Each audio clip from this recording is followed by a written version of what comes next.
Quero fazer uma saudação muito especial aos companheiros e às companheiras do Frente Amplio do Uruguai. Digo a vocês que este gesto de solidariedade para nós brasileiros é um gesto de solidariedade do povo brasileiro. Nos reconforta e nos dá força para seguir lutando. Mais do que nos reconfortar, é mais uma linha de força, de resistência, por onde os golpistas não passarão. Nós estamos hoje no Brasil inteiro, o povo brasileiro resistindo e dizendo em alto e bom som: um processo que procura impedir a companheira presidenta do Brasil, Dilma Rousseff, não tem absolutamente nada a ver com corrupção. A companheira Dilma Rousseff não está sendo investigada em nenhuma das operações da Polícia Federal. Bem ao contrário do que acontece com muitos dos seus algozes, a começar por aquele que procura dirigir os procedimentos do processo de impeachment, o presidente da Câmara, dos deputados, que tem milhões inexplicados na Suíça.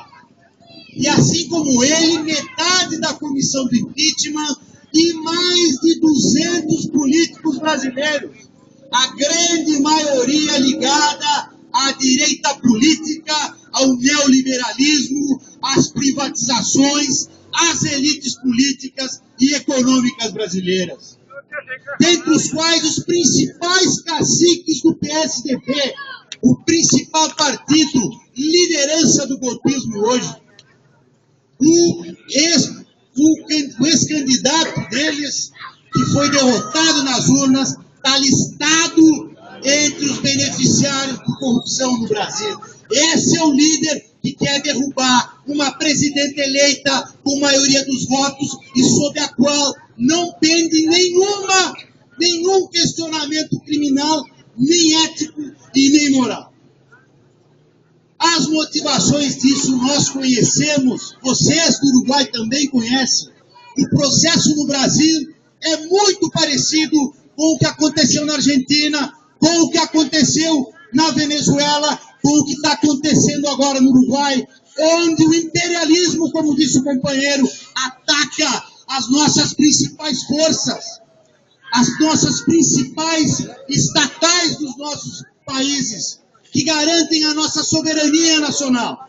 E, como é o mesmo roteiro, atacam também as nossas principais lideranças, como está sendo atacado o companheiro Sindic, como está sendo atacada essa grande liderança da esquerda mundial, que é o companheiro Mujica. Mas, companheiros, digo a vocês, o que está acontecendo hoje no Brasil e aqui nesta fronteira é um marco histórico, porque é a quebra de um mito, inclusive, a de que os povos, talvez não vocês, mas sempre dizem que os brasileiros, que o brasileiro é um povo acomodado. O mito de que era o país do futebol já caiu na Copa do ano passado. Agora cai o mito de que é um país que não gosta de política e que não se interessa pela vida nacional. Se interessa sim. São milhões hoje na rua que não vão deixar passar o golpe. Não é mais só aquela linha de resistência conhecida no Brasil e no mundo, que é confirmada por PT, CUT e MST. Companheiros e companheiras, nós estamos recebendo, assim como a solidariedade internacional, outras e outras barricadas contra o golpe no Brasil, formadas por artistas, por setores do judiciário, inclusive, por advogados, por intelectuais, por universitários, pelo povo comum que está se interessando e que está vendo que tem alguma coisa de errado. E o que está de errado é o que sempre foi repetido no Brasil.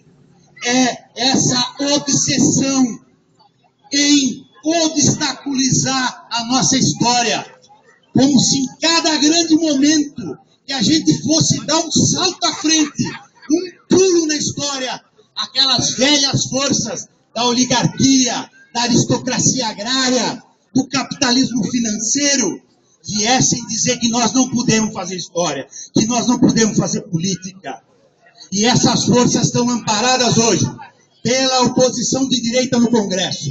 Estão amparadas por uma parte da alta burocracia estatal que se solidarizou e que presta um serviço golpista, que faz investigações seletivas, que faça ilegalmente conversas entre os altos chefes do Estado brasileiro para poder criar fato negativo e ajudar a derrubar o governo. E mais do que isso, para poder dar rédea solta a uma tendência que, infelizmente, também vai se formando hoje no Brasil, ou melhor, que vai sendo recuperada, que é uma tendência de extrema-direita, de ódio, de intolerância, representada nos atos que eles fazem de enforcamento simbólico do Lula, da Dilma, do MST, de bonecos do MST, de bonecos da CUT e de bonecos do PT. O que eles querem é amanhã poder enforcar pessoas de carne e osso. Mas nós não vamos deixar. Assim como nós não vamos deixar que o petróleo do nosso subsolo seja drenado para os cofres das empresas multinacionais. Nós não nos curvaremos ao império das corporações econômicas, porque nós queremos o petróleo para consolidar a nossa democracia, para servir e para financiar a educação e a saúde no Brasil, para nos tornar um país mais igual, mais respeitoso dos nossos direitos, os direitos fundamentais, os direitos sociais, e garantir um pouco mais de igualdade no Brasil. Pela primeira vez na história, e não que não tenha havido resistência em outros momentos, porque o Brasil, desde a escravidão, é um país de resistência dos de baixo. É que a grande mídia não conta. Mas desde os 500 anos nós somos marcados por resistência.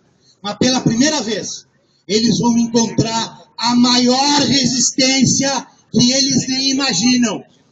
Porque nós temos um companheiro que é um retirante nordestino, mutilado, trabalhando, que eles humilharam a vida inteira, que eles fizeram questão de espizinhar, que eles fizeram questão de desconstruir e de desqualificar, e que foi o melhor presidente do Brasil, e que é modelo do mundo inteiro, que é o companheiro Luiz Inácio Lula da Silva.